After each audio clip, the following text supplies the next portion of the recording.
Hello, everybody listening to the Fair Weather Podcast. It's your boy 2K Suave. I'm here with Mr. A-Rod. I am freshly back from what's California's what do they call themselves? We the Sunshine State. What do they call themselves? Golden State, right? Fresh, fresh back from the Golden State, from the Bay Area. I'm mad bougie now. I'm a sommelier. I was in Napa Valley for a week and Tell them your new nickname. uh I got a lot of nicknames. Which one? Vacay Suave? Go with that one. I'm only vacay suave when I don't have to be, you know, here doing like a job and stuff like that. Vacay suave is a fun suave though. So, but now it's back to business, back to the basics.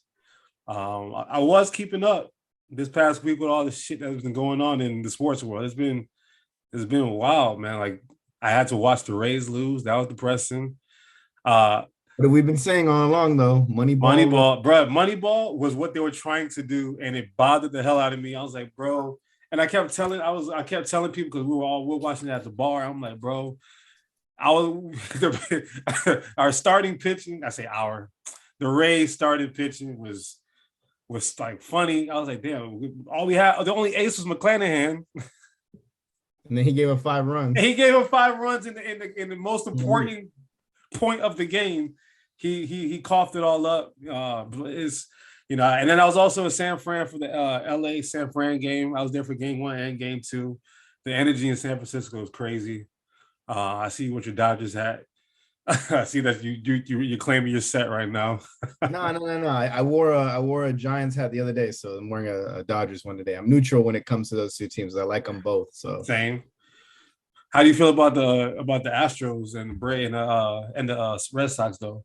I hate everybody that's in the American League right now because I really do. The Astros are just a bunch of cheaters. The White Sox, I couldn't stand them because they just went and bought a team basically, and obviously there's no chemistry there. The Yankees, I wanted them to go home. The Rays, they're obviously rivals, and I want them to do well, but they keep playing that Moneyball game, and what we've been preaching all year has just happened to them. And then the Red Sox, I just have I hate them. Everything about the Red Sox, I hate. So yeah, I stand for that one. The Red Sox, I can't stand them, motherfuckers. I was so mad. I can't stand the Red Sox. Yeah, but I mean, with the Giants and the Dodgers, it's just unfortunate because both teams are 100-game winners, and one's got to go home. Somebody got to go home. Think about it. 200-game winners are going to be gone like that. Yeah, with a loaded roster. And then you got the Braves just waiting around for the next game. So I can't stand the Braves, man. Like we'll keep the baseball talk short and sweet in the beginning. Maybe next episode we can talk a little bit more in depth on it. So, but today's episode is tailored around Week 5. We're gonna discuss our pick'ems in that one as well. Then, as opposed to doing best win and worst loss, we're gonna give a power rankings. And we're going to be a little more active on social media posting. So look out for that on our end. We kind of fumbled the bag there. Then we're going to go talk about this whole John Gruden incident that's going on and how it's stemming to so much more than just 10 years of email chains of just how he is as a person. I'm sorry, it can only go so far. Then we're going to dive into, speaking of fumbling the bag, we'll get into the Kyrie Irving incident in the NBA, with the NBA just about to start back up, how he's away from the team, not allowed to practice, and now they're not even going to give him an extension. So who would have thought that Ben Simmons would be back at camp and Kyrie can't come to camp? we can touch on the Ben Simmons thing too, man. And then once again at the very end, we'll give our pick'ems for Week 6. I put together a list of intriguing matchups. I think you'll have no never minds about, so we'll give those and go from there. I'm going to start going with my gut now from now on, because every team that I go against the grain, I end up losing. So spoiler, I had a good weekend. Spoiler, KK's in the lead by 3. I had a really good weekend. I went against the grain on that ship. Also, the theme of my background is Mr. Lamar Jackson. Everybody got to see that great game he put on Monday night against the Colts.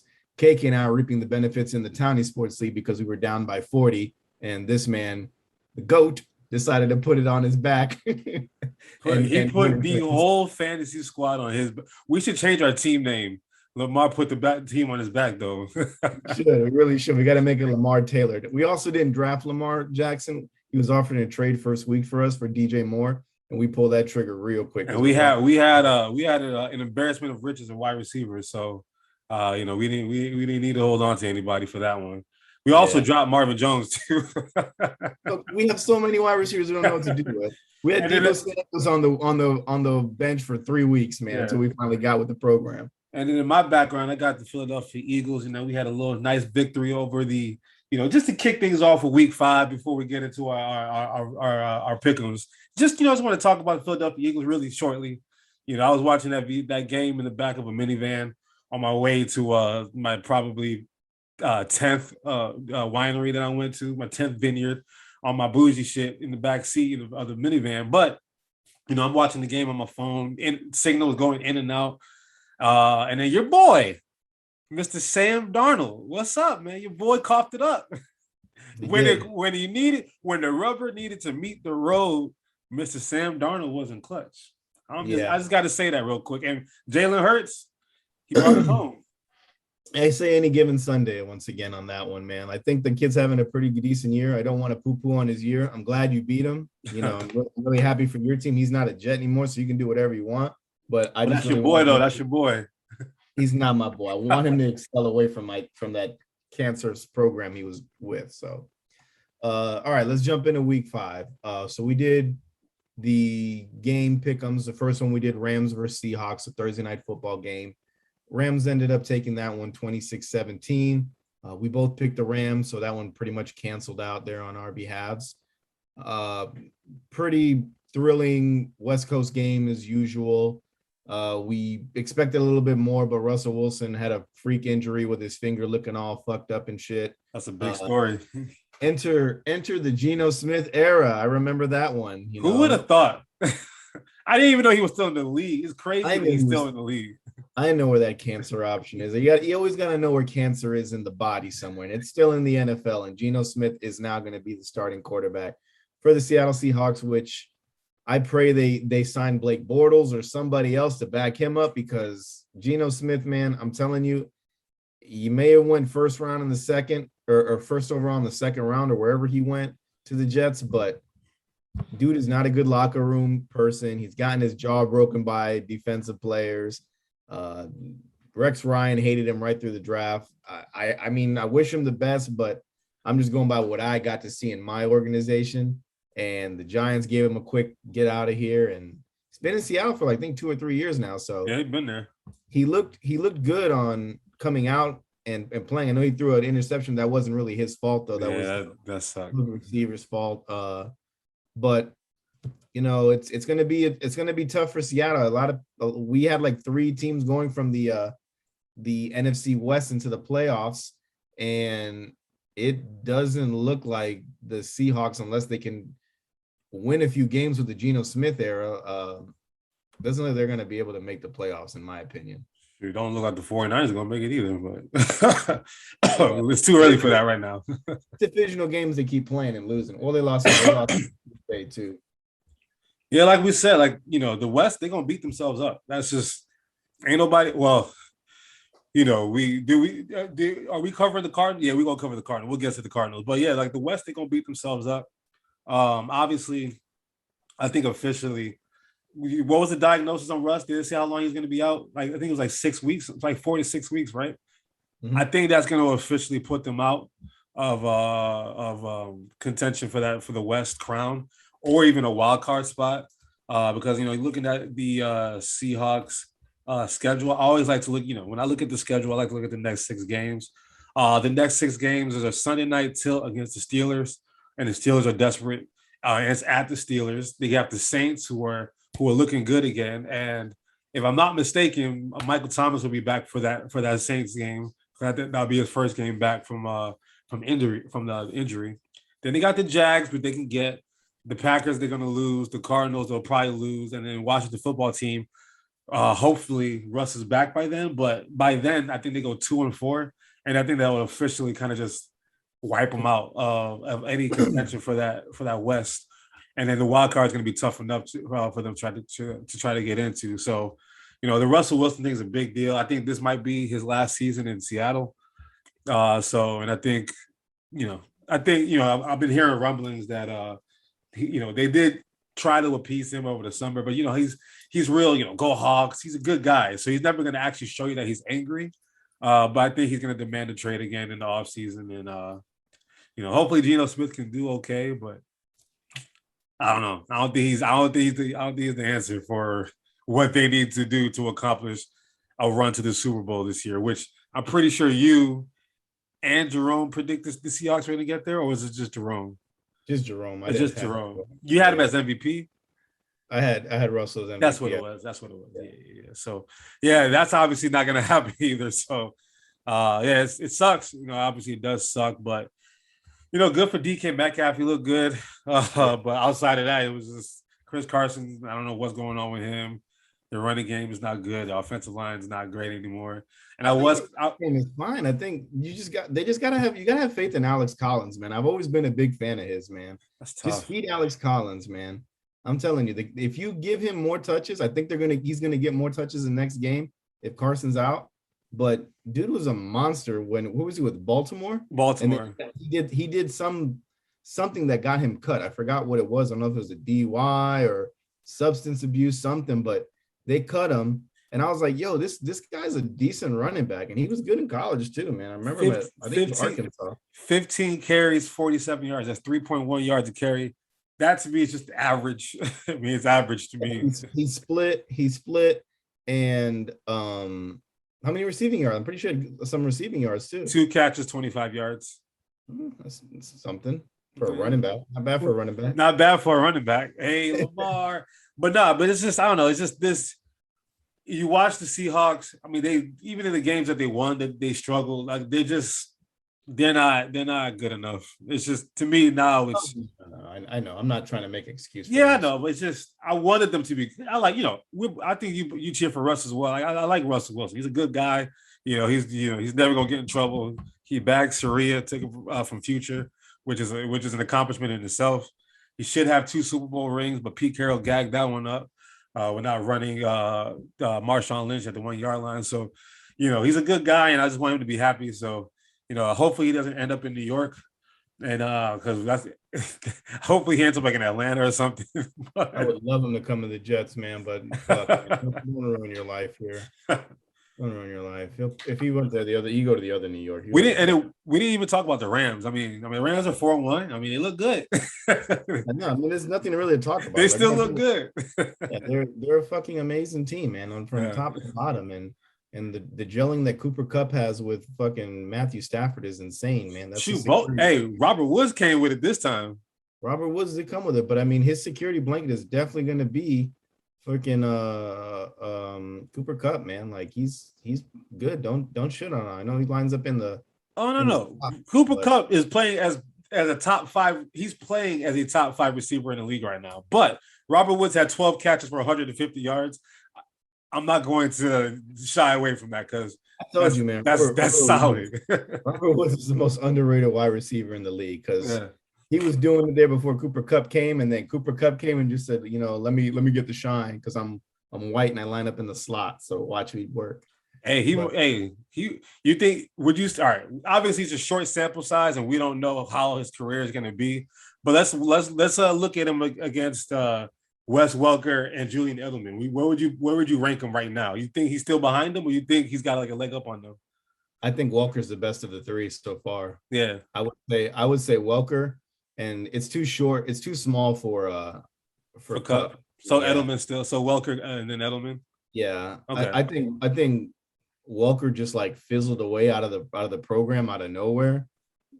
Typical product of Bill Belichick, like not giving a shit about the players, but he did well in Denver too when he got there for a little bit, whatever was there. But dude, he's a good slot receiver. Yeah. But let's not stick on that slot receiver. So let's go to the next game.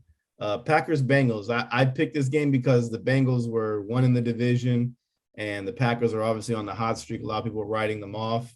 And it was actually an entertaining game. The kickers were just like not wanting to make kicks that day, I guess. Especially Mason Crosby. You don't expect that from Mason Crosby. Yeah, you don't expect that from him. That's definitely uncharacteristic of him. So 25-22, Packers win it. What did I predict the score to be? You predicted 31-20. I was closer. I said 28-14 is what I had. You sure? I said 31-20. 31-20. I crossed it. You said 32 at first and said 31. So. Didn't I say it's gonna be close? Nope. I was very. I think maybe it was 28.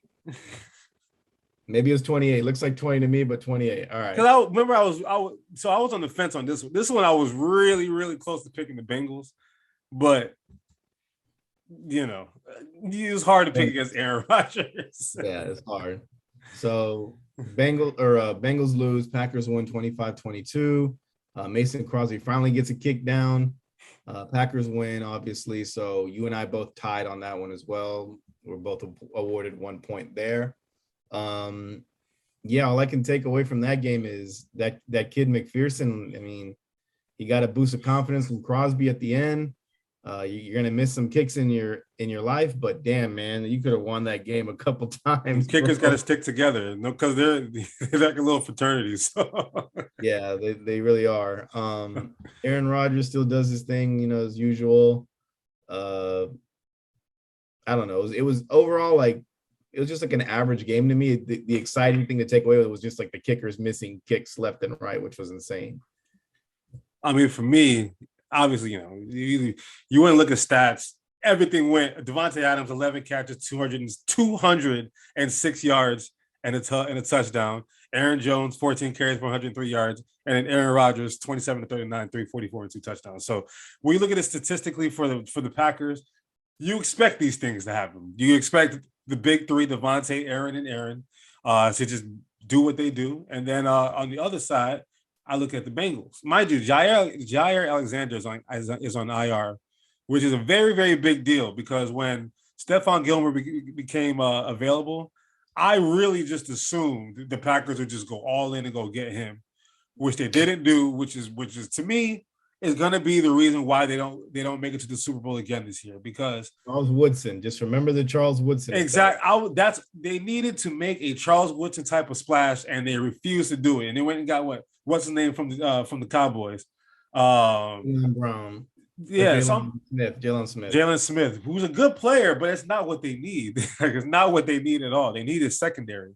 So to me, Joe Burrow, he did pretty well. He threw a couple picks. But my big takeaway, honestly, man, is Jamar Chase. That pass that he made to Jamar Chase, and the best part was on that shitty DB they drafted, Savage. Exactly. Right by him, man. Exactly. King out there. He looks just like King out there, to be honest. That's what I'm saying. It's like, bro, you guys have a clear weakness, and if you want to win the NFC, you have to stop Mike Evans, Chris Godwin, Antonio Brown, Gronkowski, Cameron Brate. Like, you have to stop that passing attack. And if it's not them, you got to stop Cooper Kupp, Robert Woods, Tyler Higbee. And if it's not them, you got to stop DeAndre Hopkins, Christian Kirk, Rondell Moore, AJ Green. Like, they don't have the horses in the secondary to deal with these guys. So to me, the Packers need to fix that, because they're going to win a lot of games and it's going to cover up all the deficiencies because they have Aaron Rodgers. But this team is so bad that they can have the same exact team next year and they just swap Aaron Jones with an average quarterback and they will not make the playoffs. That's how I feel, to me. So, they need, I don't know what they can do now to address that. They didn't go get Sherman. They didn't go get Gilmore. They're clearly not desperate enough like I think they should be, but we're gonna see. We're gonna see what they do, especially with Jair going on IR. I'm like, bro, y'all need to do something. I don't know when he's coming back. He's gonna be this season, but yeah, they need to work on that. Yeah. Next game, Browns Chargers. Browns end up losing to the Chargers at the end. Wanted to say the Chargers, but for the purpose of the show and the fun of the game, I had to go Browns on this one. I told you could change your mind. I know, but we can't say the same thing all up and down the board. We think too alike. So this was one I felt it could go another way or the other. So I went with the Browns. I felt strongly about this one. KK wins. I mean, it was a really good game. It was a high scoring game. we didn't have it past the 20s, you and I. So because they both have pretty good defenses. That yeah. game made no sense to me, actually. Yeah, to put up 47 on the defense made no sense to me. It makes no They sense. had to be super lost. But that was all fourth quarter action, though. Yeah, Justin Herbert is just proven why he was the best quarterback in that draft already. Yeah. So I'm 100% right in the J train on that one, man. I always said, I watched him at Oregon. I was like, this kid's amazing. He's gonna be, yeah. And they drafted, and the Dolphins drafted Tua over him. Am I correct? Yeah, I'm not mad with that pick though. But like I thought he was clear 1 overall. Who went first overall in that draft? Who in that draft? Who was number 1 overall? You know what? I don't recall. That's a good question. I can't remember off the top of my head. That was 2018 or 19. Yeah. This is his second season, Herbert. Yeah, second season. So let's look. That was. I'm gonna ask my expert. Oh, it was Kyler Murray. Yeah, that's right. Which is like, that's fine. Yeah. That's my MVP front runner right now. It's Kyler Murray. Then Nick Bosa. Oh, no. Wrong draft. It was 2020 draft. Yeah. My bad. All right, let's see. Let me my expert was wrong this time. So the 2020 NFL draft, Joe Burrow went number 1. Burrow, yeah. Which is still fine. Chase Young number 2, which is still fine. And then Detroit stupidly drafted Okuda, who's not doing well. Yeah, he's still hurt. I mean, let's not go to the draft. But I always thought he was a clear-cut first overall pick from when he went straight to Oregon and was just balling out there. It's just, people want to stay in the SEC and look at the SEC because they have more talent produced out of there, which I get. But I watched that kid play at Oregon. I saw him destroy USC. I saw him destroy all the other teams around him out there, and it was just like, it's like, it has to be him. See, he didn't Stanford bad. I mean, no, he's solid. Yeah, he's a good player, man. And I don't know, Baker Mayfield, man. Like, I'm just not sold on the guy. He didn't do bad, but like, I'm just good. 305 yards, 2 touchdowns. I have a question for you though. You think because I'm looking at the stats, OBJ, 2 catches, 20 yards. You think he's done as an elite receiver, or you think he just needs to go to a different change of scenery? Because it's not like they couldn't find it. I mean, Donovan Peoples-Jones had a good game, and Njoku had an amazing game. But OBJ, the dude that's getting paid all this money, 2 catches, 20 yards. It goes back to what I've been preaching, man. The dude's just cancerous. He's not like, if he's not the center of attention, like he's not in it. That's just the way I see him.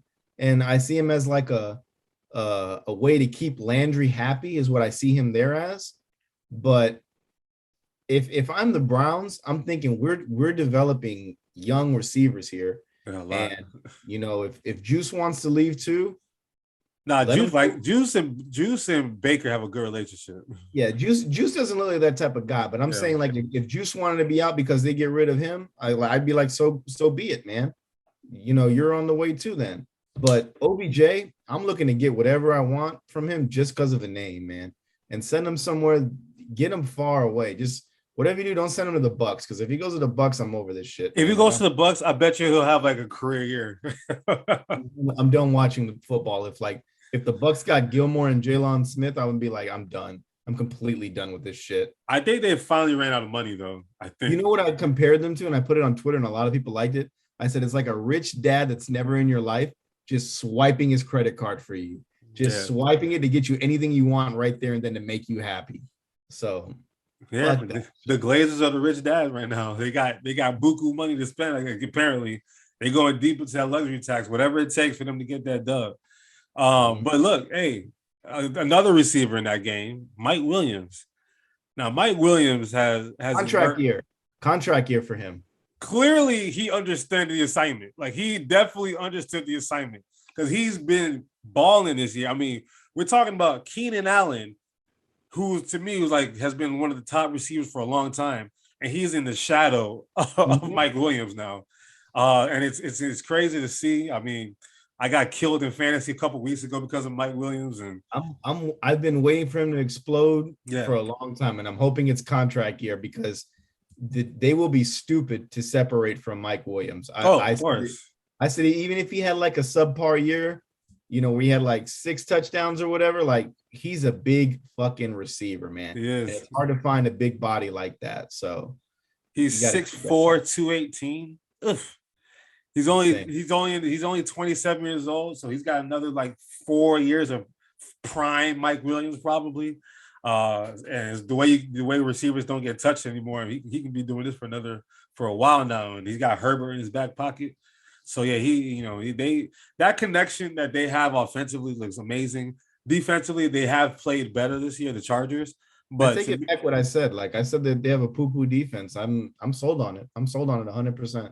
I told you. They're good.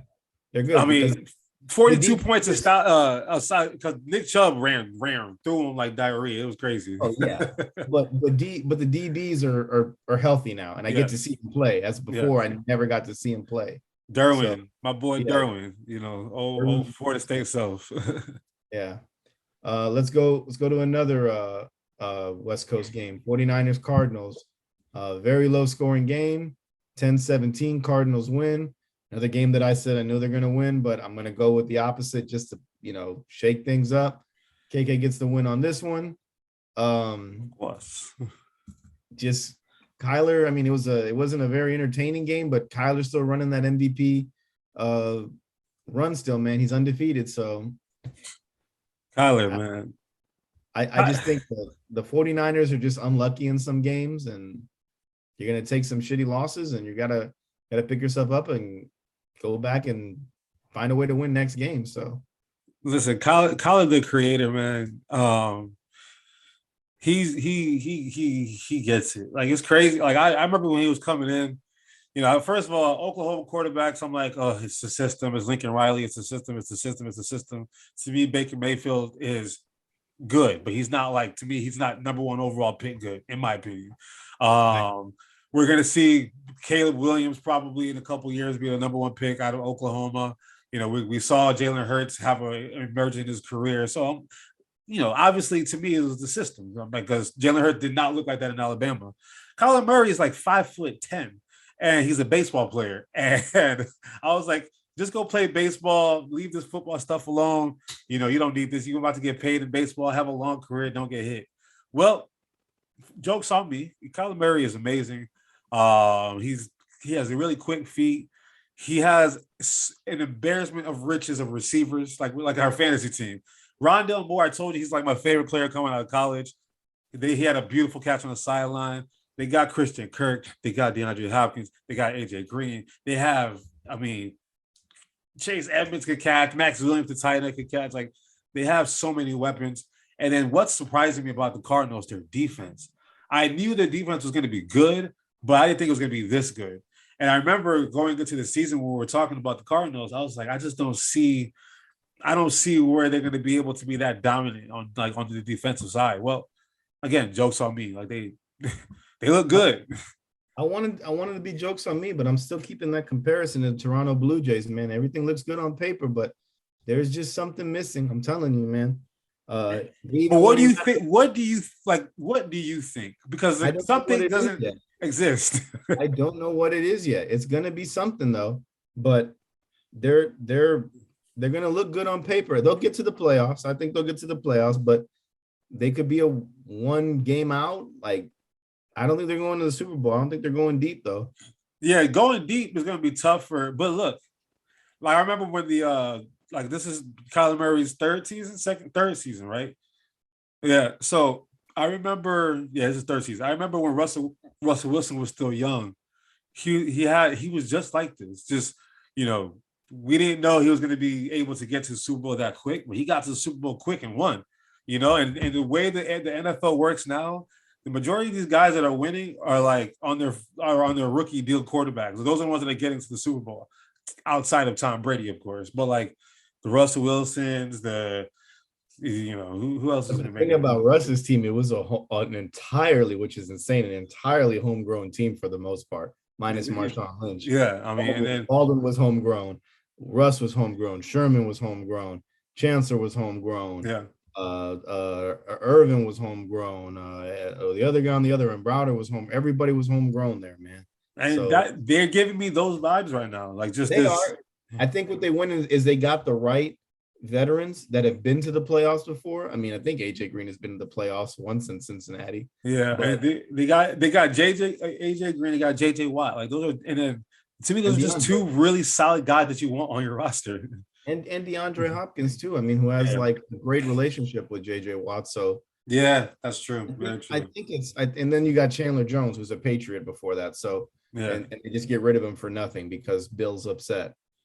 Um, but I think they got the right things going on. There's just something that's not there. I don't know what it is, man. Like I can't put my finger on it.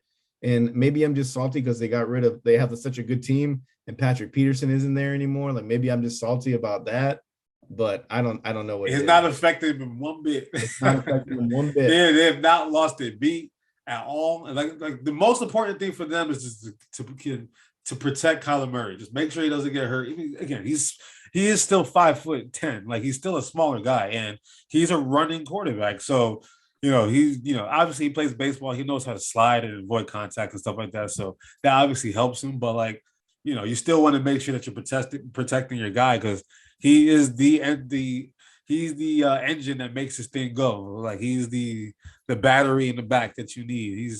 He's solid. So we're gonna see. We're gonna see. What they're able to do.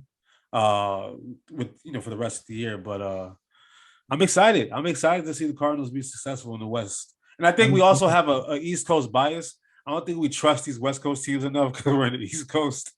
But they're solid, man. They're solid. Yeah, I'm excited to see too. I love to be proven wrong, man. There's just something there. I don't know what it is yet.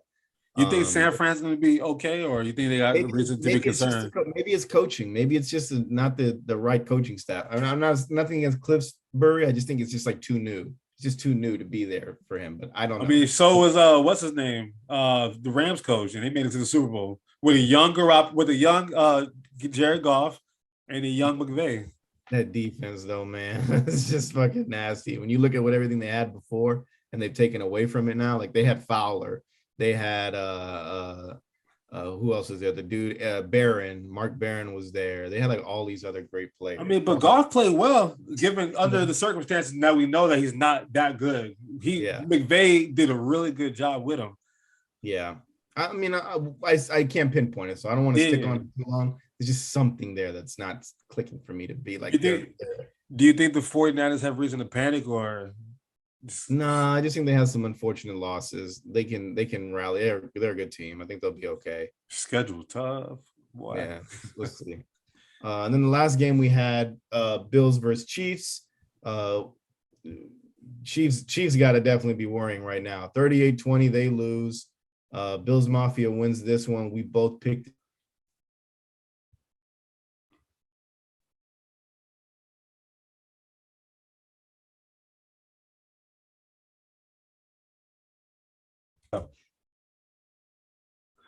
We both picked Kansas City to win, so we lost that one. So we both are now rewarded a point. I wanted to pick the Bills. Yeah, my heart was set on Kansas City. I feel like they were going to come in and show them who's boss, but they got to be panicking right now. And the Bills, man, like I know they're winning games and they're a really good football team. I'm not taking that away. I honestly still think Josh Allen is very overrated, and I think like he just gets really, really lucky on all the stuff that he does. Because if you look at it, the teams, I was talking this with Townie Sports on the Monday show that I did with them. Like the defenses that he has to go against, they're really not that good that he wins against. He picks in parts easy defenses. Now, when he went against that Steelers defense, they put it in him, and he didn't do well against that. So that's just my thinking about it. He's still an amazing quarterback. I just think he's like a little overrated. And if I'm a running back on that team, like I would really, really hate to be in the shadows of Josh Allen because Devin Singletary is the greatest example of that. Devin Singletary can get you 80 yards up the field and get you to like the 10-yard line, and then Josh Allen's going to put it in for you. So like you gotta be unselfish, man. It's the NFL, baby. You're trying to win, right? I get it. Yeah. But it's just like all that hard work, and usually the quarterback's like, okay, you got us here. You're going to take us to the promised land. Josh Allen is the kind of guy imagine having Cam Newton, Lamar Jackson, This is what these running quarterbacks do. They take away touches from running backs. So, I wouldn't be so. I would if I'm a running back on that team. Look, man, you're making my job easy. We're gonna trick them because we're gonna do this RPO stuff, and who knows who has the ball. And Josh Allen, that hurdle that he had over Buddy, when he jumped over Buddy like he was a running back. Listen, man, Josh Allen, he's so hard to figure out because to me I would like to apologize because I was comparing him to Carson Wentz. I'm not gonna say he's like that, but I mean he's slightly inaccurate for me.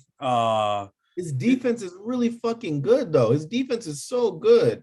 They're really, really good.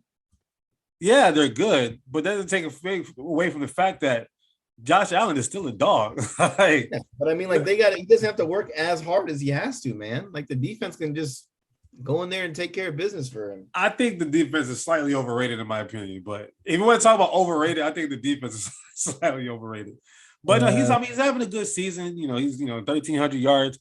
He has 12 touchdowns, only 2 picks, 62.3% completion percentage, 102.5 quarterback rating. He's playing excellent football. Yeah, he's his last 3 games. He's been balling. He has a good relationship with his weapons. Emmanuel Sanders was a godsend for him. Knox is a beast. Obviously, Stephon Diggs is amazing. And then even Moss and Singletary are both really solid running backs, and they do their job. Like they do, in this game, rushing. Singletary 6 carries, 25 yards. Zach Moss 11 carries, 37 yards. They did their job. Josh Allen was just a little bit better running the football. I mean, besides all that, I mean, the Bills are obviously a good team. Like they've lost 1 game for a reason. But the Chiefs are at the bottom of the barrel of their division. Like, do they got to be worrying right now, or? So back in February, after the Super Bowl, we were talking about kind of just like a way too early prediction about next year. And I said, don't be surprised when the Chiefs start to suck because, I think we've been so overly spoiled by Tom Brady being so freaking good for so many years, 22 years. It does not make sense, right?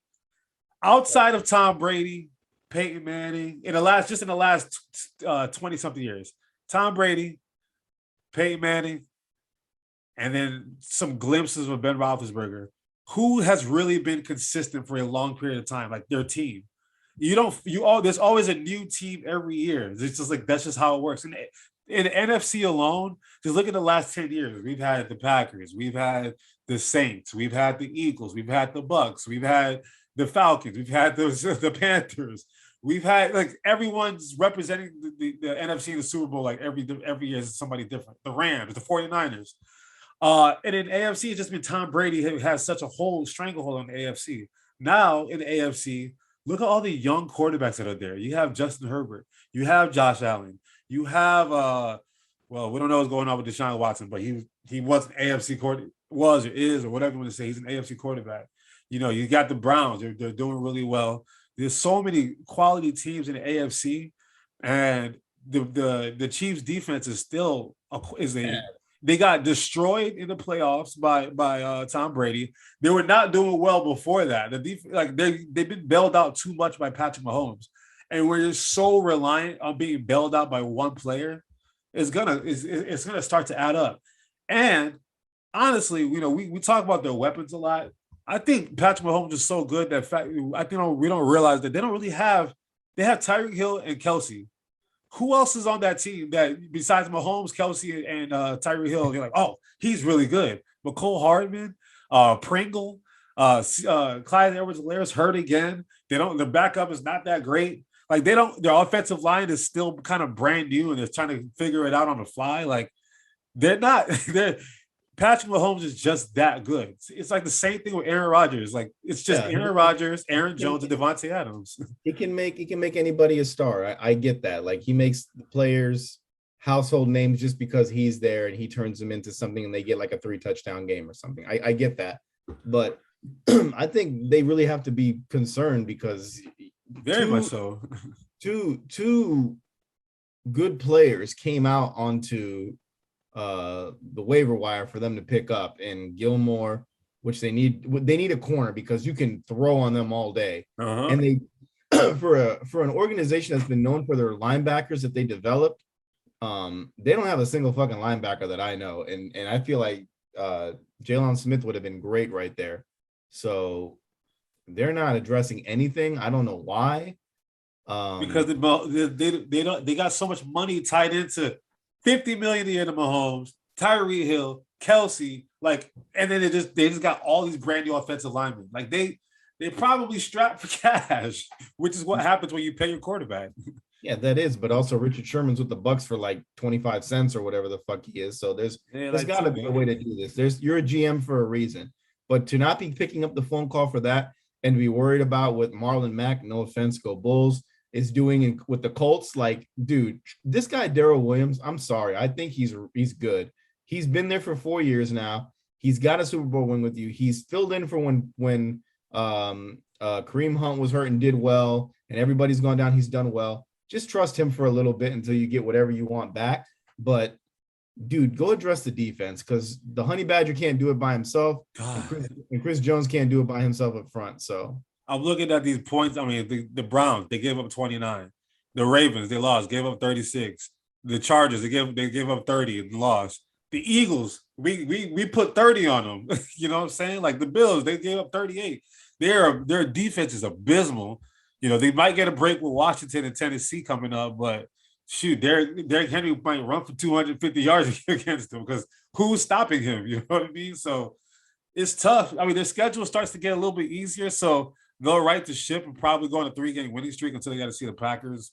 But damn, be concerned. If you're a Chiefs fan or a Chiefs supporter, Mahomes supporter, you got money in the Chiefs, be very concerned because we're gonna get to our power rankings later, but there's a lot of better teams in the AFC, in my opinion. Just plain and simple. Yeah. So for the weeks we got right now is I'm at 10 out of 20. I'm sitting at 50%, and KK's at 13 out of 20. So you've taken the lead now. So the Jets play this weekend? Yeah, I woke up 9:30 Monday morning to watch them lose. I don't want to touch on that game because it was a game that nobody looked like they were on the same page. It looked really bad. So can I just say something real quick? That game came out at 6:30 in the morning in California. People in California literally watch football from like 10, because outside of that game, it was 6:30, but 10 a.m. to like damn 10 p.m. That's crazy. That's a full day of football. And then you got time to go hang out right after that. I thought that was kind of dope. But yeah, 10 a.m. but 6:30 a.m. for the Jets game. I remember that. West Coast time is crazy. All right. Yeah. Let's get into our power rankings. We're gonna do our top 10 or top 5. What do you want to do? Top 10, baby. All right. Who's going first? You go first, man. Just go from 10 to 1. All right. So at the bottom of the barrel at 10, I got the Panthers. 9, I got the Broncos. 8, I got the Browns. 7, the Ravens. 6, the Packers. And in the top 5, I got Chargers, 4 Cowboys, 3 Bucks, 2 Rams. I think I'm way off on the numbers already. Bills are 2, and then Cardinals are 1. So yeah, I kind of skipped some numbers there. If we went from the top to the bottom, I could have did this. I did it backwards. My dyslexia. All right, run it back from the top again, just so you just. Right. So my number 1 team obviously has to be your undefeated Cardinals, Bills, Rams, Bucks, Cowboys, Chargers, Packers, Ravens, Browns, Broncos, Panthers. Oh man, our list is so damn similar. Is it really similar? I had to play it because based off of games that they played, like the Rams beat the Bucks, so they've got to have a leg up on the Bucks. No, 100%. So always got to have a leg up on the Chargers. They beat them. So is there any of those 10 teams that you think will be moving up or going down, or any of those that are surprising to you, or anything like that? The Cowboys are moving up still, like they're on the way because they look really, really good. Chargers will be going up. I think the Cardinals at some point will be coming down. I don't think they're going to end the season as a 1. All those teams look great. The only 3 that are like questionable there for me are the Browns, Broncos, and the Panthers. Really, for me, I feel like those ones could go out of the top 10. But as of now, they're locked in there because they're playing really good football. So fair, that's fair. All right. Should I just go from one, just from the top, then just go from one to Yeah, 10, you make it want your easy. dyslexia to kick in like me. I'll do like a countdown: 10, 9, 6, nah. All right. Yeah. Number one, Cardinals 5-0. Kyler Murray is the front runner for MVP. Got to put him there. Number two, Bills. The 4-1. They've beaten very good teams in doing that. And Josh Allen is second to me in MVP front runner. The three, the Rams. I got the Rams and the Bucks and then the Cowboys because they've kind of played each other and the Rams beat the Bucks beat the Cowboys, so they just got to go in that order for me. The Rams are obviously doing well. The Cowboys, I can't stand them, but hey, you got to call a spade. And the Bucks are, they're great. Then I got the Chargers. The Cowboys did beat the Chargers. Now, the Chargers would have beat the Cowboys. I would put the Chargers ahead of them. But right now, to me, the upside is a little bit higher for the Cowboys anyway than the Chargers. 7, I got the Packers because the defense is not good to me. But it's still Aaron Rodgers, so they got to be there. 8, Lamar Jackson. That's a bad man. I thought they were going to have a very down season, but he's literally Superman and put this team on his back. So, no, seriously, you got to give this man all the credit in the world. 9, I got the Browns. They were my Super Bowl pick for the AFC. Right now, I feel like a fool, but it's still early. It's still the first half of the season. And at 10, I had a lot of back and forth with this one. I didn't want to put the Panthers. I didn't want to put the Titans. I didn't want to put the Saints, because to me, the number 10 team, although they have reasons to be concerned, it's still the Chiefs. At the end of the day, I know they're 2-3. They're off to a weird start. Given there's a Super Bowl hangover, but if you put the Chiefs against the Panthers, the Chiefs are going to whoop up on the Panthers. Same with the Saints. Same with the Titans. Same with every other team below them. It's just the teams that they've lost to are literally in the top 10. The Bills, the Ravens, and who was the other one that they lost to? And I don't remember the last one, but the teams that they lost to, it's not like they lost to scrubs. The Ravens, they only lost by a point. The Chargers was like, Justin Herbert played out of his mind. And then they lost to the Bills, who Josh Allen is playing like an MVP again. So you can't be mad at them for that. They got a tough schedule, but I still got the Chiefs at 10. I got no beef with that. I gave you 11, by the way. I just counted. I'm like, what a moron I am. But yeah. Who was your 11th? You could either put the Broncos or the Panthers there. I put them at that spot. Yeah, like the Chiefs would destroy the Broncos, in my opinion. I think so too. I agree with you as well. I just put it by record and where they're standing in the season. But yeah, looking at it now, the Chiefs wouldn't be a bad put there. But I'm also putting them in panic mode right now because they've never endured these types of losses or this type of losing culture there with Kansas City. Up until this year, they hadn't lost a game in September in like a long time.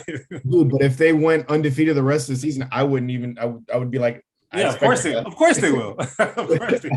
I expected it. So, all right. So those are our power rankings. We'll try and get those on IG and Facebook for you to see. Let's go to another topic now. It's very intriguing. Mr. John Gruden. Oh, the hammer came down. Yeah, he's a day of reckoning is coming. Yeah, it's. Adam Schefter might be next, man. Apparently, nah, they're reaching on that one. They're reaching on that one. I hope not, man. But anyways, Chucky is resigned as the head coach of the Raiders due to emails that have been found of him 10 years ago, and maybe even current or in the last. It's dated from 2011 to 2018. Yeah, of him saying misogynistic, racist, homophobic things. In emails about people and the NFLPA guy, Dennis, is it DeMaurice Smith? Is that his name? DeMaurice Smith. DeMaurice Smith, yeah. I know he's in a famous meme that's out there, but I mean, the guy's an intellectual person. He's a lawyer. He's very smart. Just because you don't like him, I'm sure a lot of people don't like him, but to slander somebody's name and to say that he has lips like Michelin tires and a bunch of other shit, like it's just bad. And he went at everybody. Gruden did. Yeah. And even at that, like maybe not send it in a work email, because like when you get let go from a job, they have all the access for your personal stuff because they can look through it. It's crazy. Yeah. I mean, you know, you don't think about things like that. I do. When I was working, I knew that's gonna happen. Like if they let go of me, like they got to see the communication I have with clients. Yeah. So they're gonna have to look at what I was talking about and pick up from there. So shame on you, Chucky. You're a 50-year-old man. Like, come on, bro. Let's get it together. But I mean, the Bucks removed him from the Ring of Honor. It's just not a good look. You know, I've always been like one of those people that cancel culture is just like overplayed on a lot of stuff. And I don't know how I feel about this. I feel like a man can change, but and I'm sorry is not enough. Like I think a man can change his perception of things, and we as men and as people, we say stupid shit like that all the time when we're young, when we're juvenile, you know, not in context to offend anybody, just with close friends to make joking matters of stuff. Yeah. But in the workplace, it's a whole nother thing. You're perceived by your peers as another way. So I don't know. It's unfortunate.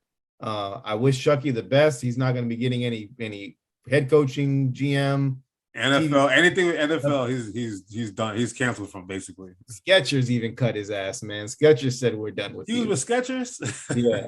So that's news to me.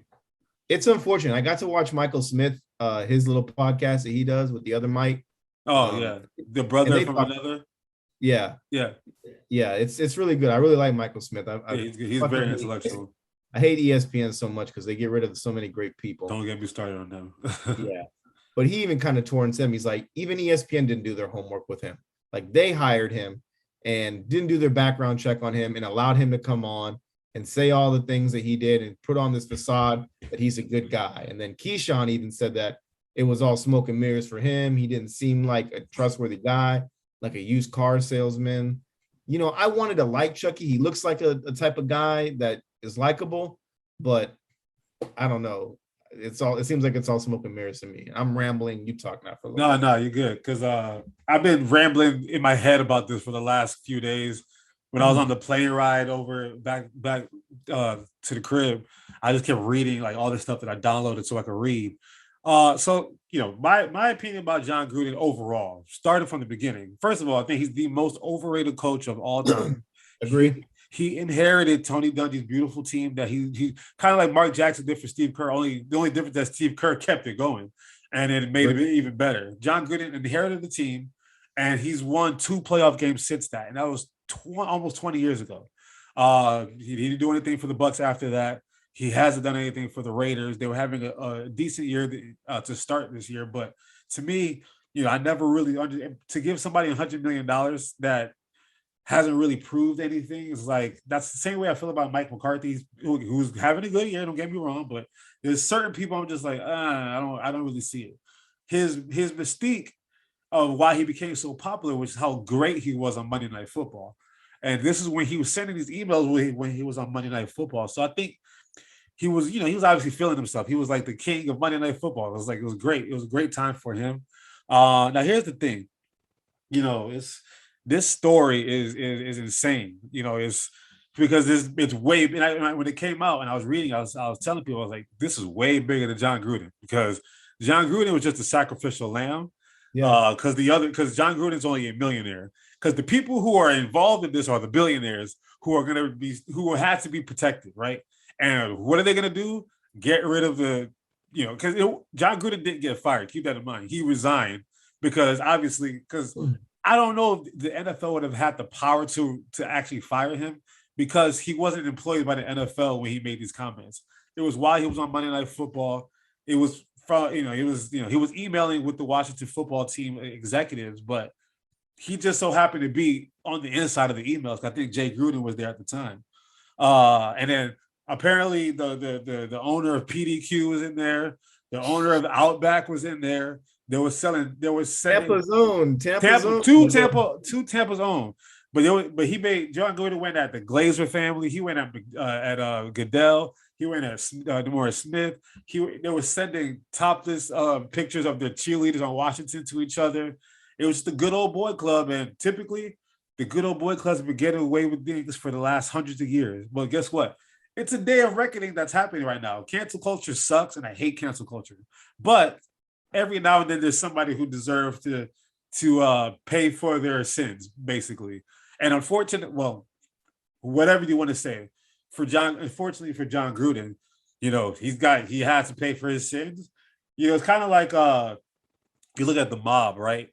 And the head of the mob family. Damn, when they shot Joe Pesci is what it's like, man. Exactly. That's how it was so funny, because I was looking at it just like it was Joe Pesci. Like, they brought him to that room that he thought he was about to be a made man, and they had to execute him. You know what I'm saying? And basically in the mob, the top guy, Robert De Niro's on the other line, like, how'd it go? And it didn't work out so good. The guy at the top never really gets touched. It's the head of the head of the snake. It's the soldiers and the other ones and the people who are peddling on the corners. Those are the ones that have to be the sacrificial lamb. At the end of the day, John Gruden is just the head coach. He's not a GM. He's not a president of the football team. He doesn't own a team. He doesn't own a company. He's just a head coach. So the other guys who are actually being investigated, a day of reckoning might be coming for them too, but they have billions of dollars to shut people up. Billions of dollars. Like, the NFL won't release the emails because somebody has billions of dollars to say, not the NFL, I think it was the New York Post or New York Times, whatever. They got billions of dollars. They're not going to release this information because they got so much money that they don't have to. And John Gruden just happened to be caught in the crossfire. It sucks. You lead a locker room of 70% of the league are black players, and you're saying racist stuff. You got the first player on your team, huh? You got one gay player on your team. You have somebody who just. I mean, literally, it was a beautiful moment when it happened, because we're changing as a country. Like, you can just see slowly, outside of all the bullshit that keeps happening, this slow change that's gradually happening. And you have Carl Nassib, who was just granted a day off because he needed a short leave of absence from the team. You have somebody who's openly saying homophobic things, using very profane homophobic language to describe a player. I think they were talking about Michael Sam. It's like Carl Nassib had the confidence to come out and come out to the world. He's a great player, and now you got to deal with your head coach, saying stuff like that. You're talking about women referees, and me and you, we talk about the women on the show all the time. We had the Women's Worth episode back in March, and we always hype up the women on this show. So to see somebody who's that prominent in the league get caught up in that, it makes you really wonder what other emails are people hiding right now, because John Gruden is definitely not the only one. Oh no, by any means. and it also comes back to the point that we made months back, is like, this is a country that's changing, like you said. And you blackballed a player out of the NFL, and Colin Kaepernick. You literally did not allow him to get a job because of his stance on stuff. And then meanwhile, when the getting was good for you to jump on the train, you decided to jump on it and allow players to protest and do the things that they wanted, when all it was for equal rights. And now, you're taking a big step back with this with the NFL. You didn't do your homework. I mean, just imagine. I'm sorry, I get really passionate about shit like this. Just imagine we're tearing Chucky down. We're tearing Chucky down. Imagine other people around with those emails too. It's not just Chucky. Yeah. Like you said, the Washington football team executives that are there, which I'm sure Mr. Allen is part of that, because that whole organization itself. He stepped down. He stepped down right before the season started because he found out that they were investigating him. He knew that this was coming, because he stepped down and handed the team over to his wife, I believe, before the season started. But it looks great now. It's owned by a woman. But yeah, right.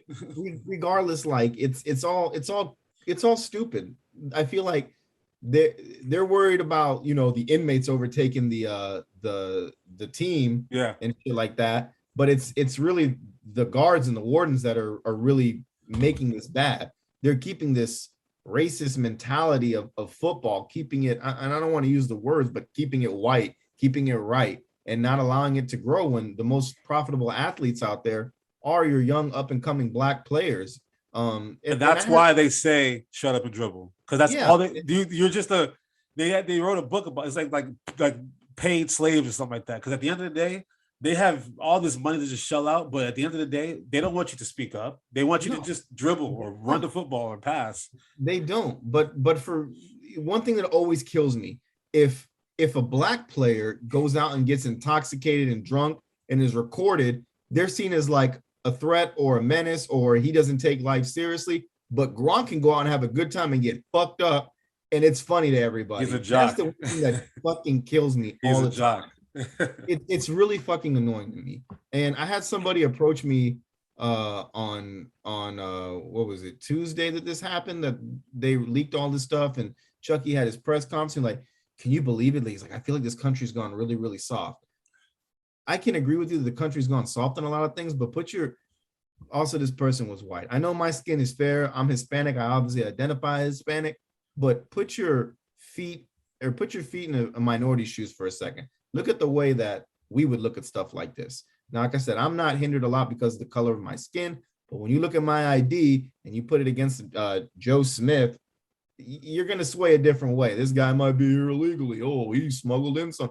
Like, there's all types of things. But, put yourself in a minority shoes for a second and just know, like, these struggles that have been going on have been being fought for so long.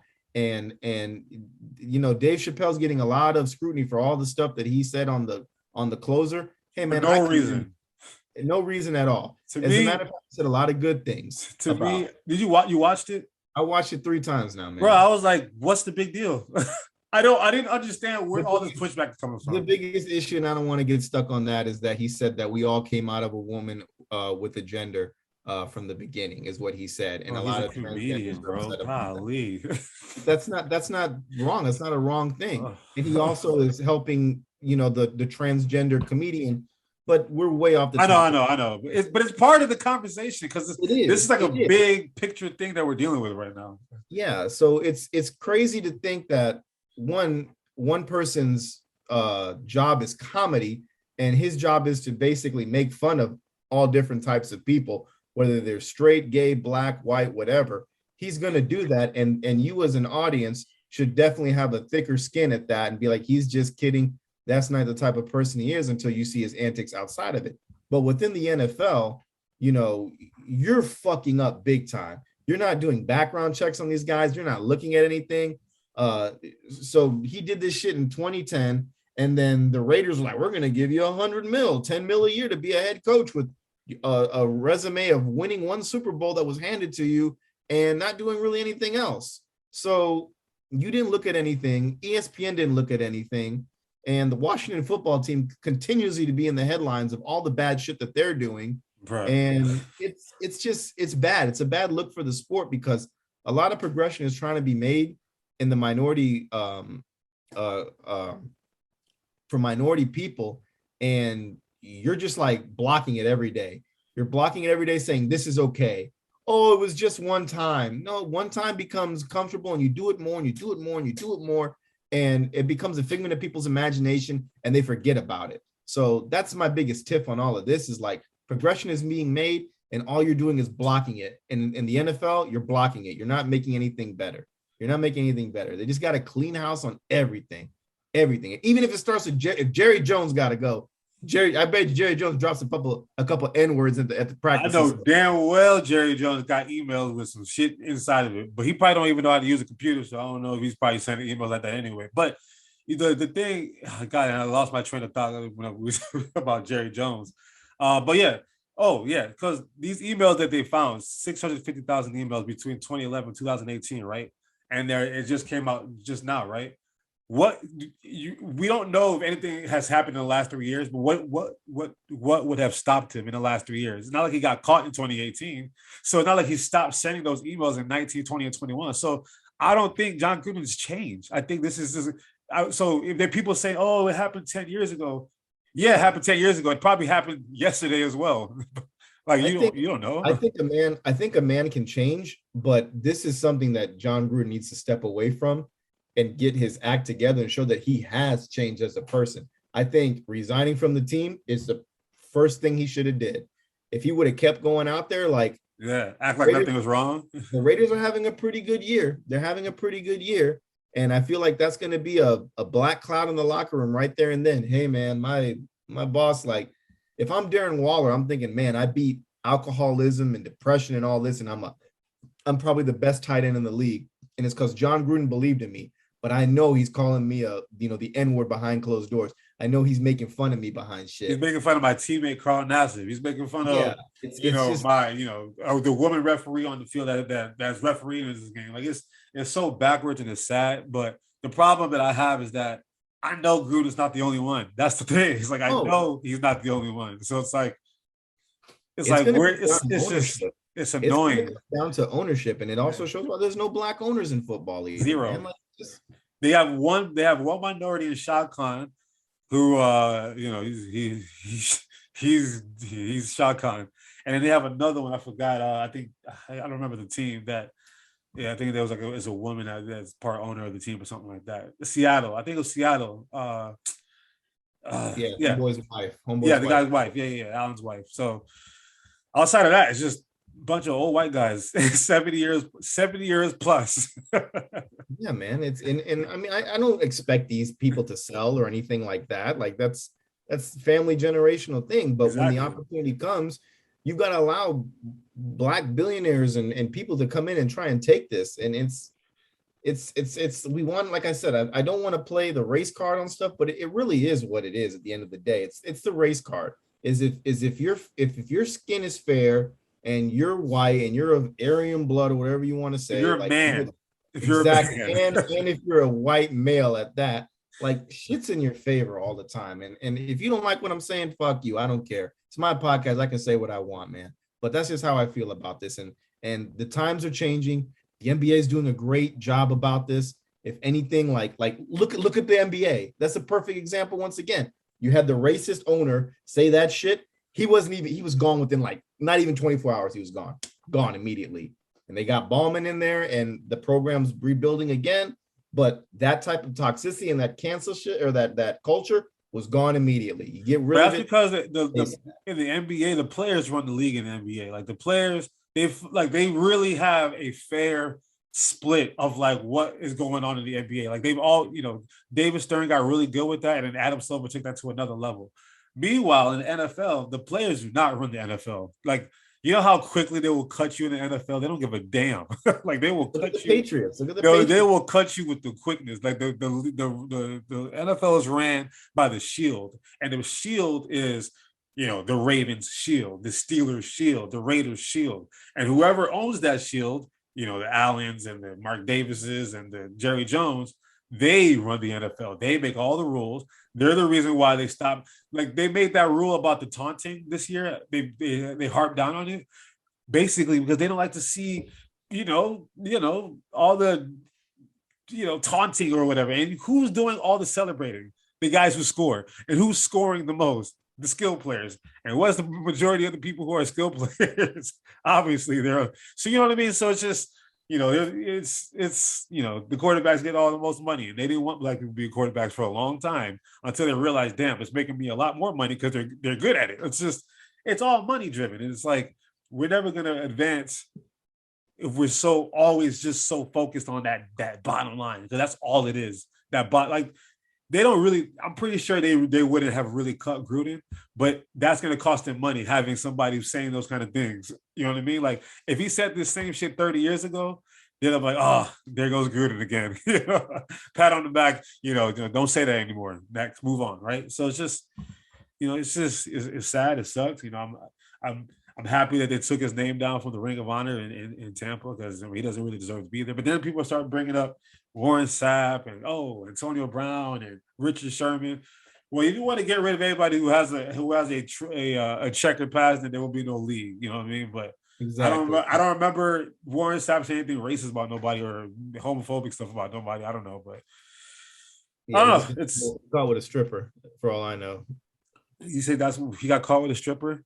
That's what he got fired from. What was it, ESPN? NFL Network. Yeah, he got caught with a stripper, I think. Listen, who cares? Who cares? Like this, I agree. The country has gone soft on a lot of things, but I think when it comes to viewing a man, you got to look at his characteristics. Like we all slip up. Nobody is perfect. You can't expect Jesus Christ out of all of us. But when it comes to your views of other people and racism and misogynistic thoughts and anti-Semitic and homophobic things, like, yes, teach a man, teach him to change. Like, what was it, Julian Edelman, who said Deshaun Jackson. Was it Deshaun Jackson? Deshaun Jackson and Julian Edelman had a conversation because again, it all comes down to just having a conversation. Because what I've learned is that we're so like we're so scared to have a conversation. Like, ignorance is just like you don't know something, right? And if all you know is one way, you're ignorant to the fact that other people live another different way. Like you were saying earlier, put yours like that guy that you said the league's going soft. Put yourself in somebody else's shoes and walk about in their shoes for a day so that you can understand what that person has been going through and what that person has to deal with on a daily basis. And then we'll be able to progress as a people. But until that happens, you're going to keep getting these emails, and there's going to be a lot more Bruce Allens and John Grudens and PDQ owners in this world, because it's just pure ignorance. That's what it comes down to. Yeah, it's sad, and the NFL's got to do a better job of addressing this, man. And hopefully we see a clean sweep out of all this stuff. But if they just start headhunting for the sake of it, like, that's also not Which good. they won't. If they won't, they would have, after Donald, think about, even in the NBA, did Donald Sterling thing happen? I'm sure he's not the only one, but they got rid of him, and they're like, all right, we're good.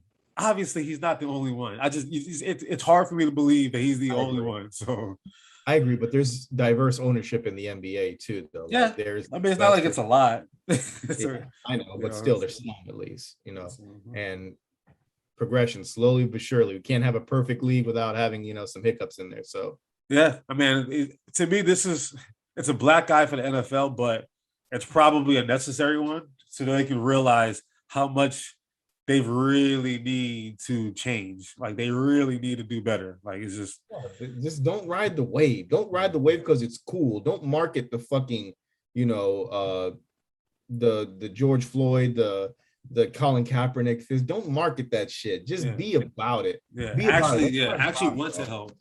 Yeah, want to help. Let them protest. Let them say the things that they want to do. I remember last year, I know we're still stuck on this topic. I remember last year on Monday Night Football, it was the Chiefs versus, I forgot who it was. That was the opening game. And they did the locked arms in the beginning, and they fucking booed them. They booed them, yeah. Them. What is that to you? That is just, it's ignorance. 100%. It's pure ignorance. Of ignorance in the NBA, let's go to Kyrie Irving now, which is always a fun topic. That's your favorite player. I told you the guys off the reservation might as well be like talking to Kanye about what's going on in life and shit. But homeboy is not against the vaccine, but doesn't want to get it for a disclosed reason. Is that what I'm understanding? Or is it religious reasons? Or no? I'm Muslim and I got the vaccine. So the Athletic came out with an article, like they try to, from his representation, because obviously no one likes to go out there and just talk and just let people understand. But he wants to be like the voice for the people who are voiceless. He feels like it's a ploy by the government to control people and stuff about the black community and Tuskegee. Meanwhile, Tuskegee was not. It's not like they gave people syphilis. They just didn't give people the cure for syphilis. Here they're giving everybody the cure. I don't know. But anyway, continue. Yeah, man. Like I'm not trying to poo-poo on, like, if I wanted representation, Kyrie Irving is not the person I want to represent me. I'm sorry. Exactly. Literally, can you please say that again for the people in the back that did not hear you? If I want representation, Kyrie Irving is not the person I want. I feel like Kyrie, and you can disagree or agree with me if you want, but I feel like it's a good analogy. Kyrie is intellectually smart. However, he's intellectually smart about the things he wants to be intellectually smart about, and he does his homework, but he skims through the pages. So when he goes and does the report, he just says some stuff that doesn't make any sense. And then when he's accused of it, he backs off of it. I never said that. I never said the earth was flat, this and that. Like Kyrie, we've been saying it for so long. He means well. He wants to help. He does a lot of good things. Not the right guy to be doing. Like, I don't want him as rep. If they say, well, hey, we brought you, your lawyers here or your public defender here is Kyrie Irving, I'd be like, nah, bro, I'm good. Please, how much does it cost for a real lawyer? Yeah, but Kyrie, I mean, like now it's what's dumb, and I Stephen A is literally me. Stephen A is literally me, just older, Black, and from Brooklyn. That's it. That's the only difference. We get each other, the way sports works. We understand it. He said it best. Now that you're doing this, now you're affecting, you're taking this to the team. You're taking us to a championship team that is in the hunt to possibly be the front runner and the winner of the NBA Finals. You're taking this into the season now over some stupidity that you're not backing up with thoughts, or you're not like, and you don't even want to help out your team. You don't even want to get vaccinated for them, like to do this. And now they're revoking an extension of, I think it's 196 mil. 184 or something like that. 184, it's high. A lot. A substantial amount of money. It's high. And I get it. Like Dave Chappelle did that shit with Comedy Central. He walked away from 50 mil. I get that. But come on, Kyrie. Like Dave did it for a reason. We know why Dave did it. He wasn't going to be told what to do by them. He wasn't going to have not control of his brand. Wasn't going to happen. You've got control of your brand. He just dissed the Nike shoe that came out for him immediately. It dropped and he dissed that shit. And Nike was like, yo, bro, you literally were here developing this shoe with us. What is going on? We put all these Egyptian hieroglyph things on it because you wanted it this way. Like, we listened to you. What are you talking about? Kyrie, dude, I'm not the guy to say shut up and dribble. It's not that. It's be informed of what you want and be informed, say the more intelligent things, and do what you love, bro. Do what you love. If it's being a voice for the people that don't have a voice, go do that. If it's playing basketball, go do that.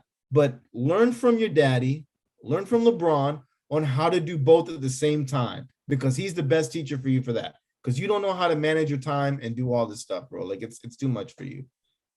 So this topic is kind of annoying for me, actually, because not even because of Kyrie, just more in just general. Because I mean this last few years have just been so just annoying for me, just in general. Just everything is just so divisive. And somehow we found a way to politicize vaccines, and we find a way to politicize, race inequality. We find a way to politicize, minorities being, like the LGBTQ community. We find a way to politicize that. We have found a way to politicize everything, and what that does is we're forcing division, which is so crazy to me that we don't know how to agree to disagree anymore. We don't know how to have a conversation. We don't know how to do that anymore. So, for Kyrie's case, honestly, to me, how I see it, if he don't want to do it, I don't care. Just unfortunately, the team that you play for, they require it. And that's just, if you can't play for the team, you can't play for the team. Move like the game will all, like the NBA, this is the NBA, this is their 75th season. Magic Johnson one day got HIV and they moved on without him. Like Magic Johnson is the greatest point guard of all time. He went to his training camp. He got his physical back. He got HIV. You know what happened? They didn't cancel any games. They didn't postpone the season. They didn't do anything. You know what they did? They played the season on. The game will move on with or without Kyrie. And unfortunately, I've always said Kyrie's the type of person that he may not play till he's 33, or 35, like we're seeing all these people do now. And to me, if he doesn't want to do it, then that's his prerogative. But that's the Brooklyn Nets will just have to do it without him. And to me, it's like, okay, that's the team you play for. That's the rules that they have in the city that you live in. You signed as a free agent to be in that city. Obviously, you didn't expect all this stuff to happen. If you want to hold out, then hold out. It's like, I'm not going to sit here and just, bash on Kyrie, because at the end of the day, man, he's entitled to his own opinion. I don't really care what he does or say. That's his thing. Durant, he's a weird dude, bro. He's just and I understand. And I always say, and I've always I've always tried to find a reason to defend him, I do really do think he means well. He's a good guy. No one's ever said anything that he's like an asshole or anything like that. No, he's like Kanye West for me, bro. Like I'm done defending him. I'm done defending him. And the thing, but like Kanye is gonna have his fans. Like people still, you still listen to Don. Kanye is still Kanye. Kyrie is gonna be Kyrie no matter what. So if he wants to go sell shoes, he can go sell shoes without playing. If he wants to go, if he wants to be the voice of the voiceless, whatever that actually means, then go be the voice for the voiceless. But like you were saying, there was a blueprint that was laid out for you while you were with Cleveland of how to go about wearing all these hats at the same time. Unfortunately, not everyone is capable of doing that. And now that I'm seeing, it's hard. So one quick question, like when they did the bubble in the NBA, you know how like players had their input on like Chris Paul, LeBron, all those. Yeah. Did Kyrie give input to that? Yes, he wanted to start his own league. You don't remember that? I forgot. Yeah. Okay, so again, we're talking about Kyrie. The guy it's Kyrie Irving. He said the answer to all of that was that they were going to start their own professional basketball league without the NBA, ran by the players. That was his answer to that. So you got to understand, he's a deep thinker, but it's not guided properly, in my opinion. But again, it's my opinion, it's your opinion, it's someone else's opinion. I'm not gonna say, good riddance and to hell with them. I don't really, because to me, man, his choice is his choice. If he don't want to do it, he just can't play on that team. It's simple. It's so simple. You can't play for the Brooklyn Nets. I'm sorry. That is the rules that they have, and they pay your checks, and so they have the autonomy to make that decision for you. Because like if my company made me have to I had to wear a shirt and tie to Enterprise every day. I didn't want to in the heat in the damn airport. I didn't want to do it. But they pay my checks, and guess what? That's what they required. So I wore the damn shirt and tie. They said I have to shave my face. The Yankees, you have to shave your facial hair. You probably didn't want to shave your facial hair, but guess what? You want to play for the Yankees? Shave your facial hair. If you don't want to play for the Yankees, go play for another team. It's literally that simple. If you don't want to do what they're asking you to do, go play for a team that will allow you to do that. It may not even be in the NBA, but sometimes you got to do what's best for you as a human, and that's what he feels is best for him. And that's cool. Like, to me, it's cool. Just, you can't play for the Brooklyn Nets, unfortunately. It's just, like, I know they're saying, oh, he's being like a bad teammate. Look, at the end of the day, if you know anything about Kyrie, he's probably going to disappear during the season. So I'm pretty sure Kevin Durant expected this at some point. I'm pretty sure Steve Nash, when he was told that he didn't need a coach, because Kyrie Irving said we don't really need a coach after they just hired Steve Nash. So I'm pretty Steve Nash saw this coming. His sabbaticals that he was taking back in January and February and March, they saw it come. It's like, don't be surprised. When he was with Cleveland, he always got hurt. When he was with Boston, he always got hurt. And then when he was with Cleveland, they were saying like even during the playoffs, he'll go weeks without talking to the teammates to his own teammates. How do you go weeks in a team setting without talking to your teammates? So why you can't be surprised that he's quote unquote being a bad teammate now, because this is who he is. So like, to me, I think it is, we're overblowing the situation just a tad, because it's to me, who really cares? If he doesn't want to play, he doesn't want to play. That's just the league will literally be fine without him. Like, no one's gonna cry. Like, it's just headlines. It's just headlines and a distraction. Yeah, like when Allen Iverson couldn't get a contract, I cried for a day and then I moved on. And I started watching Iguodala and Kyle Korver. It's just when Terrell Owens retired and Chad Johnson retired and Donovan McNabb moved on and Brian Dawkins moved on, I moved on too. And one day LeBron James is not going to be playing in the NBA anymore, and I'm going to be fine. You know what I mean? It's just the game will move on. But I do think it's just bad on. I know like his history and all that stuff. Like this isn't new to me. Like I get it. This is all expected of Kyrie. If Kyrie came out in like some weird looking outfit and with a space helmet on and said, we should be in space. Why aren't we playing games in space? I would totally understand. I would get it. Because Kyrie, see you, buddy. Yeah, exactly. Like if he came out talking like the Looney Tune guy, this is a great place for basketball. Like I'd get it 100%. More power to you, bro. That's the kind of guy he is. But now, like, the NBA is about to start. We don't have any good headlines except that the Lakers, 367. Like that's a great little thing they got going on. Oh, so cute. But it's just it's unfortunate, man, because it's a great basketball player. He's good at what he does, and like we always been saying, we advocate for the guy. It's just he's misguided in a lot of the stuff that he says and does. And Listen, think about it, and I don't want to like because I heard I was watching. The wrong opinion though. I get it, and I'm fine with that. It's just how long are we gonna drag on with this Kyrie shit? Like that's why I said just at one point it's just got to be like, listen, man, do you want to play basketball or do you want to go be an activist? If you'd like to be an activist, you know, go be an activist. Your roster spot will be forfeited. What do you want to do now? So I mean, and again, there's so many ways. Like again, it sucks, right? But like, you know, he's not going to be the first or the last person who's trying to balance, you know, human activism and sports. Muhammad Ali's went through it. Colin Kaepernick went through it, and Kyrie Irving is going through it. But this is his path that he's taking to go through it.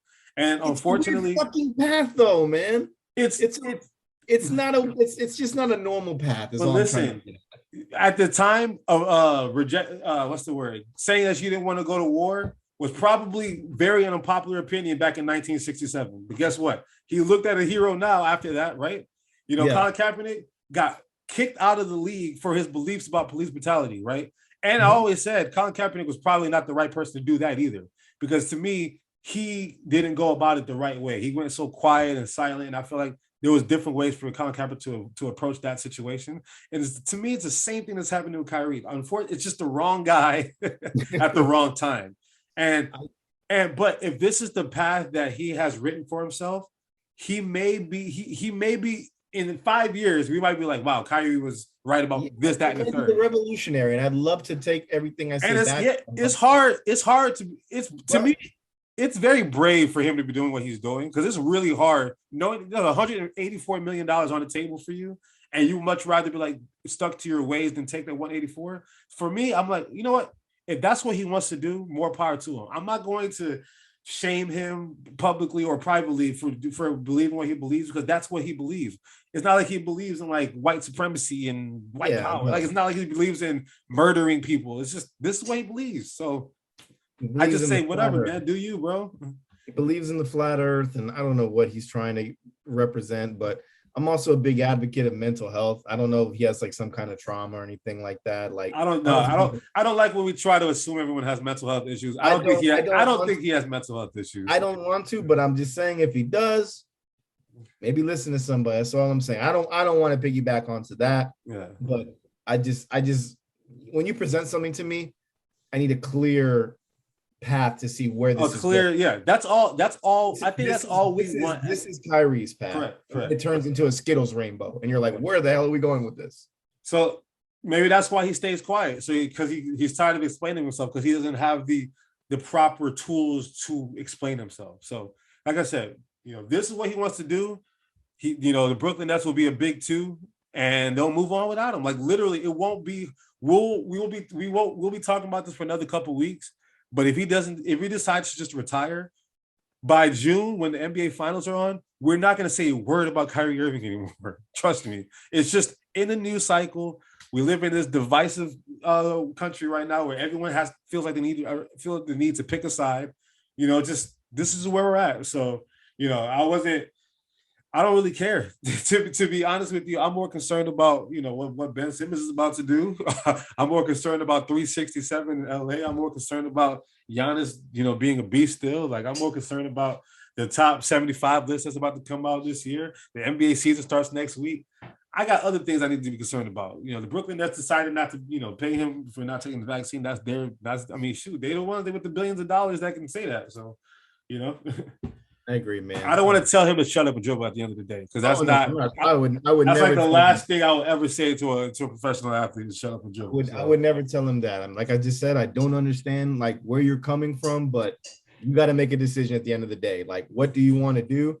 I'm just sick of hearing your name in headlines every second about things. And we want to have a conversation, because at the end of the day, the problem that people had with Colin Kaepernick was that they didn't.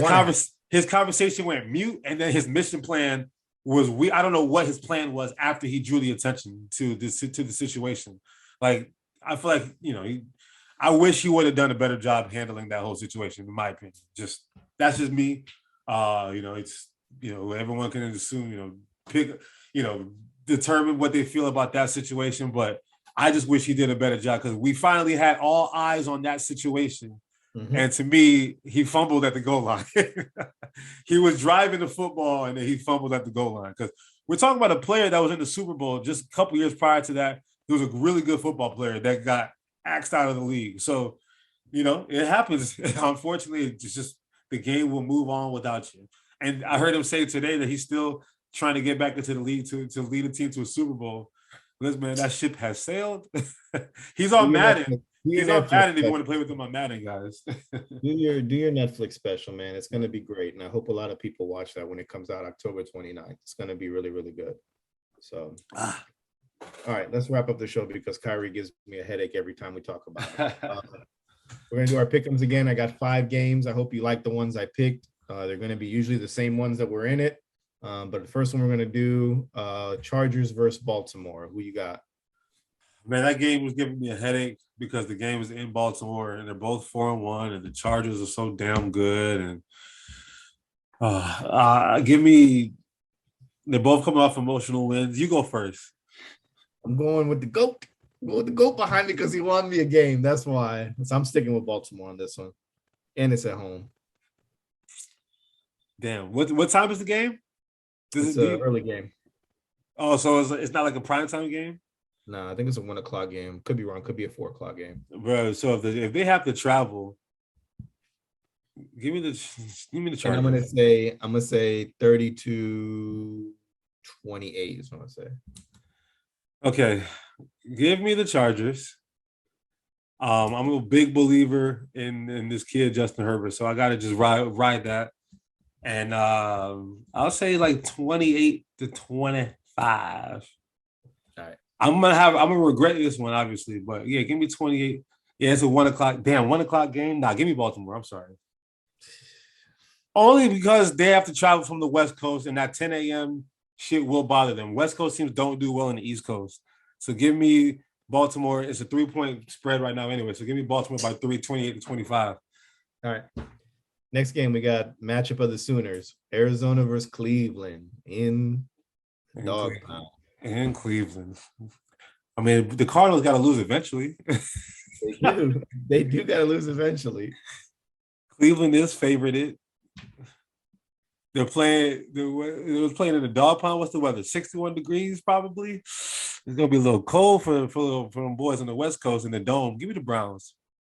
Browns. Give me the Browns, man. They got to lose eventually, man. Give me the Browns. I got like another kind of a lower score. Give me 21-17. Nah, Kyler Murray's on my fantasy team. Give me 24-20. Need a little bit more from him. All right. I'm gonna stick with Arizona on this one because I hate Cleveland. I shouldn't say I hate Baker Mayfield and OBJ. So like that brings everything down. You can't pick with your heart. You gotta pick with your brain. I know. I'm gonna stick with Arizona. They're gonna get one more win out of this. I feel like the Cleveland team's a little overrated. The team that you just said earlier, you don't know they're missing something. What they're missing is they're not going to be able to play in cold weather. That's what I think it is. That might be it. That's what it is. But for show purposes, I want to have one where we don't pick the same one. So I know you wanted to pick the Cardinals anyway. It's cool. So pick the Cardinals. I'm gonna stick with the Cardinals. I'm gonna say 38-35 ish. Oh, you got them scoring. 38. You got a shootout. Hey, I'll be happy with that. That means Kyler Murray is creating. Kyler the creator. I think we got to see that the Cleveland Browns defense has been exposed. So, and this kid's liking to expose stuff. So, yeah, we're gonna see. Yeah. You're right. We got Green Bay versus Chicago, a good divisional game there. Give me Green Bay. I'm sorry. You don't got to say anything. Give me Green Bay 41-20. You don't have to say a word. Give me Green Bay 41-20. 41-20. All right. I'm gonna say 26-14 is what I'm gonna say on that one. What's it? The game's in Soldier Field? It's in Soldier Field. 1 o'clock. Oh, 65 degrees and sunny. Yeah. Give me Aaron Rodgers in that sunlight. All right, we got another good game. Dallas versus New England. Damn, man. I'm picking with my heart here. Deep down, man, I know the Cowboys are gonna win this damn football game. I know for a fact they will, but I picked against Dallas before, and I hate to have to do it again because I know this is going to cost me a point, and I know you're going to pick the Cowboys because you have common sense. But you have you hate the Browns, and I hate the Cowboys, so I'm sticking with my dog Bill Belichick to get this one done in a low-scoring game, just like it was a low-scoring game against the Bucs. But this time they're gonna make the field goal. So give me 22-20. I'm gonna say Dallas 28-21 is what I'm gonna say. I hope it rains. Oh my god, because that will slow down that damn offense. I hope it rains so much. All right, and then the last one I put was our Thursday night football game, Buffalo versus the Titans. Buffalo has 1 loss, Titans have 2. That's Monday night because Thursday night is Philly and Tampa tomorrow. My bad. Monday night football game. Give me Buffalo by a lot. Listen, man, the Titans, like I said, going into the season, I don't believe it at all. I don't believe the hype, even with the additions. Shredded the defense. They stay hurt. The Jets beat the Titans. Do not forget that. No offense. The Jets beat the Titans. So if the Jets are beating the Titans, give me the other teams in the AFC East, all 4 of them. So give me the Bills. They're going to hang 38 on them easy. 38 to – I'll say the Titans might score a little bit, though. 38-25. Okay. I'm going to say – Garbage yard stuff, though. I'm going to say just because it's a primetime game on Monday night. Oh, it's Monday, too. I'm going to say for some reason, because we've been getting really good games, I'm going to say the Titan defense decides to wake up and decides to play. You could be right. I'm going to say a field goal game on this one, 28-25. Oh, we got to get one. Got to get one. 28-25, I'm going to say Bills get this one. So the over-under is 54, which Vegas always knows what the over-under is going to be. So 54 sounds about right. That could be right. Yeah. But, all right, we got it locked in. As of now, you're winning 13 out of 20 to 10 out of 20. So I know that Cowboys one's going to mess me up, but, hey, it's all gravy, man. It's all gravy. It's all gravy. Don't worry. All right, so that's the show. As we wrap things up, where you can follow us is at Twitter @fair_weather_pod. Instagram, Facebook, YouTube, just search the Fair Weather Podcast. You'll be able to find us there. And wherever you subscribe to podcasts, we are there, Apple, Spotify, all over the place. And I just got to say, the Dallas Mavericks beat the Charlotte Hornets 127-59. That is a 70-point victory. I know it's preseason, but golly. Gordon Hayward was probably playing video games and not there, so. No, LaMelo Ball was. I can't wait to hear the LaMelo Balls shit. Oh, the other brother too, G League, Jello. Oh, and shout out to Zaire Wade, D-Wade's son. He signed with the G League as well. So, yeah, I thought he was going to get college offers. No, he's straight to the league, straight to the G League. Not that good. I don't think so. He'll be a used car salesman in like 30 years. All right, peace.